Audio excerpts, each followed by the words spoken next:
Լիտվայի վարչապետը մեկնել է Բաքու, հանդիպել Ադրբեջանի նախագահ Իլհամ Ալիևի հետ։ Ինգա Ռուգինիենն շեշտել է, որ Վիլնյուսը վճռականորեն աջակցում է Հայաստանի եւ Ադրբեջանի միջև երկարատև խաղաղության հասնելու ջանքերին։ Ողջունում ենք ձեռք բերված առաջընթացն ու աջակցում տարածաշրջանում կայունությանը, գրել է վարչապետը X-ի էջում։ Նա հավելել է, որ Լիտվան աջակցում է նաեւ ԵՄ-Ադրբեջան ավելի սերտ կապերին, երկու կողմի համար անվտանգությունը, կայունությունը եւ տնտեսական բարգավաճումը, էներգետիկ գործակցությունն ամրապնդելու համար։ Իլհամ Ալիևն էլ ընդգծել է Հայաստանի եւ Ադրբեջանի միջև առևտրային հարաբերությունների հաստատման փաստը։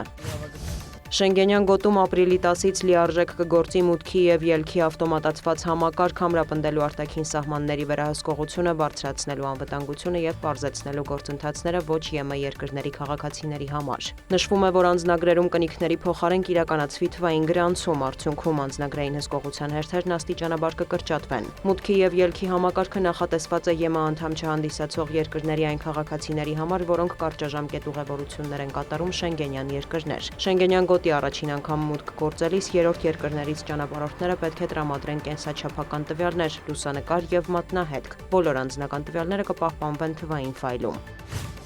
Ռուս-ուկրաինական լարվածությունը պահպանվում է։ Վոլոդիմիր Զելենսկին հայտարարել է, որ վերջին շրջանում Վաշինգտոնը կենտրոնացած էր Մերձավոր Արևելքի վրա, ուստի Կիև-Մոսկվա բանակցությունները դադարեցվել էին, սակայն դրանք կվերսկսվեն։ Նա հավելել է, որ պատրաստ է հանդիպել Վլադիմիր Պուտինի հետ ցանկացած վայրում, բացի Կիևից եւ Մոսկվայից։ Ուկրաինայի նախագահը կրկնել է, չեն պատրաստվում քննարկել Դոնբասն ուղղակի ռուսներին հանձնելու հարցը։ Ռուսաստանի արտգործնախարար Սերգեյ Լավրովը հայտարարել է, որ Մոսկվան ու Վաշինգտոնը շարունակում են ուկրաինական հարցի շուրջ շփումները փակ ձևաչափով։ Կրեմլի խոսնակ Դմիտրի Պեսկովն էլ հայտնել է, որ Վլադիմիր Պուտինը դեռ որոշում չի կայացրել Զատկի զինադադարի վերաբերյալ, թեև ուկրաինական կողմն ավելի վաղ նման առաջարկ էր ներկայացրել։ Դիվանագիտական գործընթացներում ժամանակավոր դադարին զուգահեռ Մոսկվան եւ Կիևն իրականացրել են զինծառայողների աճյունների հերթական փոխանակումը։ Ռուսաստանը Ուկրաինային է հանձնել 1000, Ուկրաինան Ռուսաստանին 41 մարմին։